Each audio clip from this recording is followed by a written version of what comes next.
Hello everyone, welcome back to our channel. In today's video, we are going to discuss UPSC syllabus orientation, book list, pattern, trend analysis, strategy for UPSC Mains 2026, especially of the Indian Society of GS Paper 1 students. This particular aspect in your syllabus is going to be very important to fetch maximum marks in GS Paper 1 students because these society questions actually carries weightage around 30 percentage out of the total marks as in GS paper 1, and to clear this particular GS paper 1 and to fetch maximum marks we should have a proper strategy also with respect to answer writing technique students, because we need to understand the basics of NCERT, especially from NCERT reading the society based concepts and terminologies, and we should use those keywords in our answers to fetch maximum marks.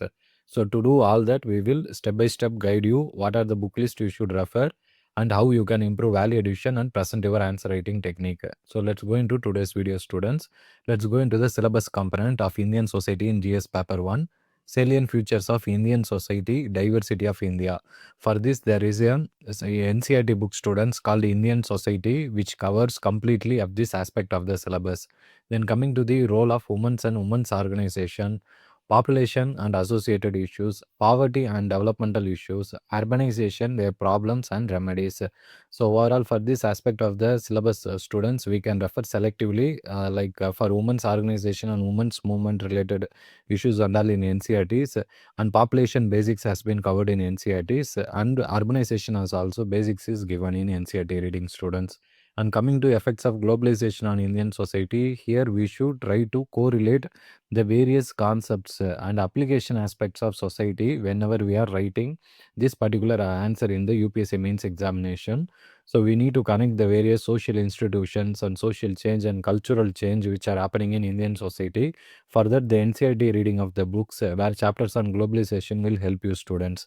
And coming to the social empowerment, here we can collect data from current affairs as well.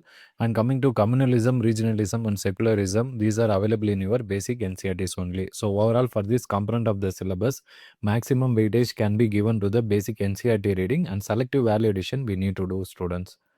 Let's go into the NCERT component. What are the must-read NCERT books? Overall, in 11th standard 2 books, 12th standard 2 books, overall 4 books are there for Indian society.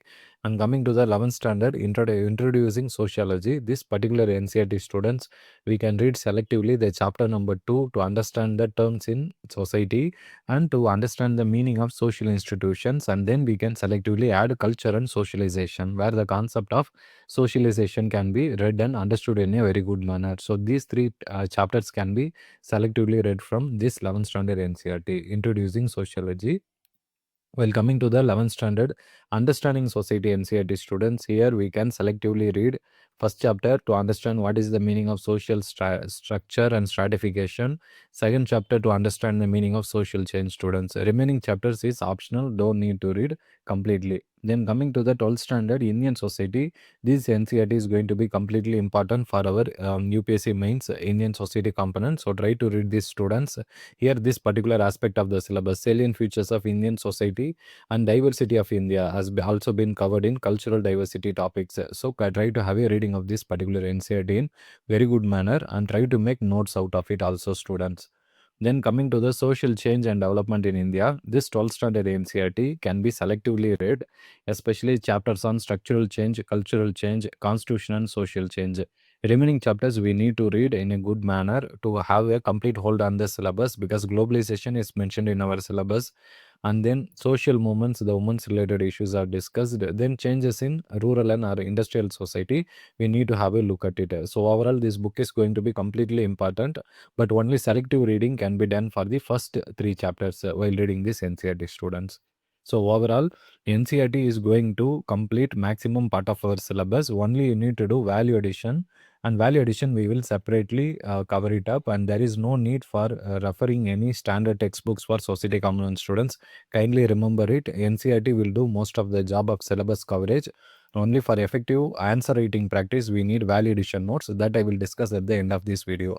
So there is no requirement of any standard textbooks here. Let's go into the UPSC 2025 society questions which were asked.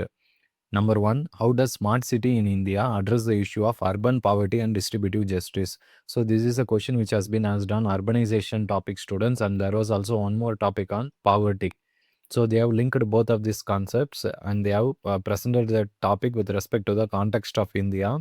So we need to answer this particular question in all the major dimensions because they are asking two major components here: issue of urban poverty as well as distributive justice. So there need to be two subheading in our answer while addressing this component of the question. Now coming to the second one, the ethos of civil service in India stands for the combination of professionalism with national consciousness.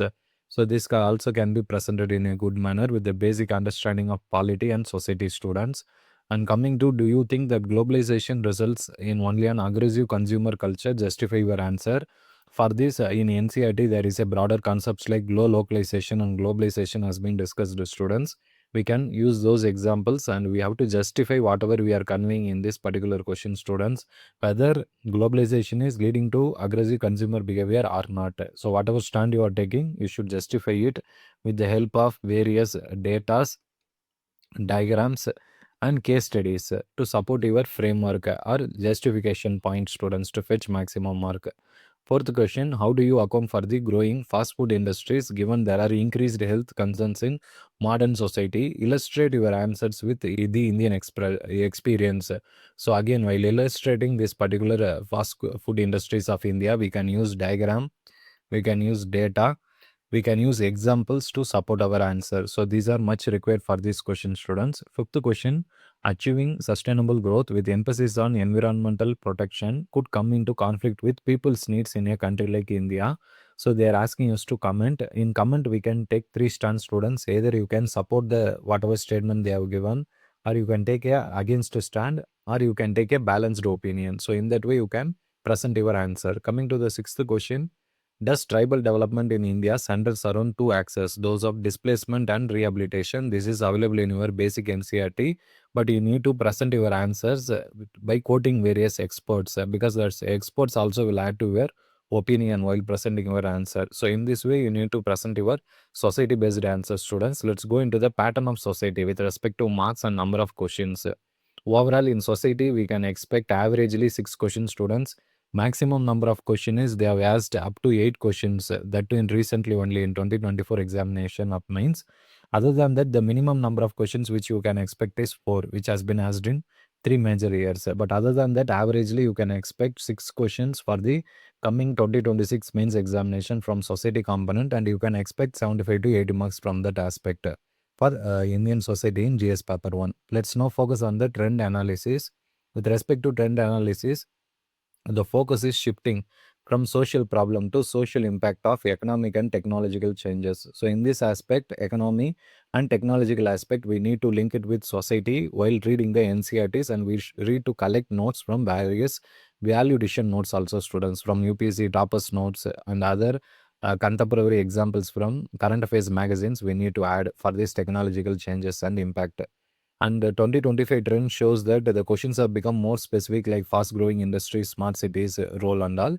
But what are the recurring things with respect to Indian societies? Try to give maximum weightage to globalization, women's issues, urbanization, caste and tribal issues, secularism. From these, a lot of questions has been asked in UPSC examination in the past.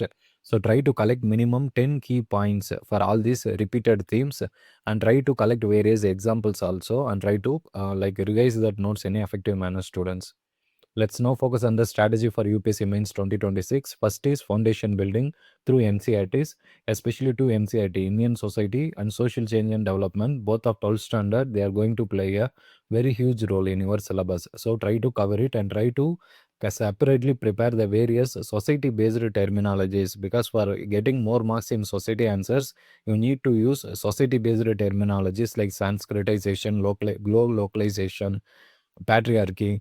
Those things you should try to use it. For that, this NCERTs will help you, and try to collect separate notes for the technical vocabulary, students, and for using the remembering the keywords. So keywords you should focus upon in the syllabus: communalism, regionalism, secularism, social empowerment. For these topics, you should try to have a ready-made definition also.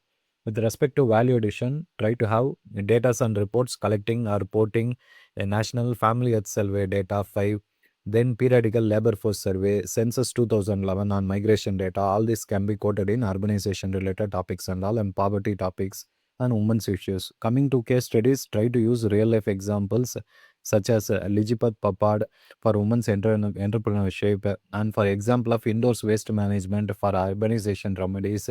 And even in conclusion, in society-based questions, we can quote various government initiatives for Indian society questions, such as PM Swanidhi or Stand Up India for SC/ST empowerments. All these can be quoted to improve your answer writing technique, students. So you have to give maximum weightage to the value addition component in society. And coming to the answer writing, dimensions are going to play a huge role, and the usage of keywords such as society-based terminologies with respect to dimensions spelled technology, that is social dimension, political, economical, legal, technological dimension should be covered even in our society-based answer. Usage of diagrams, examples and flow charts will increase our marks in society component in GS paper 1, students. And we know the weightage of GS paper 1 society. Indian society carries 26% average to a weightage of around 30% of marks in GS paper 1. So whenever we are preparing GS paper 1, first weightage should be given to geography, then move on to history, and finally coming to society. This is how the preparation priority order should go, students. Let's now focus on the value addition resources to be referred to fetch or increase our marks in UPSC Mains. For that, only IAS Prahar material on society, there is a 2025 edition. Try to download it. We have shared it in our Telegram group also. You can make use of it and try to enrich your notes. Second thing, students, what you have to do is in Vision IAS monthly magazine and yearly compilation, contemporary examples are given in society components where you need to collect those examples and try to include them in introduction and conclusion. And UPSC toppers notes I have already shared in the Telegram group of Animesh Pradhan. Try to make use of it. And with respect to UPSC toppers answer copy, students, we need to look at our YouTube channel, especially on Indian Society, toppers answer copy and evaluation series, to get to know the various creative techniques adopted by toppers. And current affairs should be used to quote the examples in the examination and to catch the examiner's eye and to fetch maximum marks in UPSC mains examination, students. We'll meet again in a new video. Thank you, students.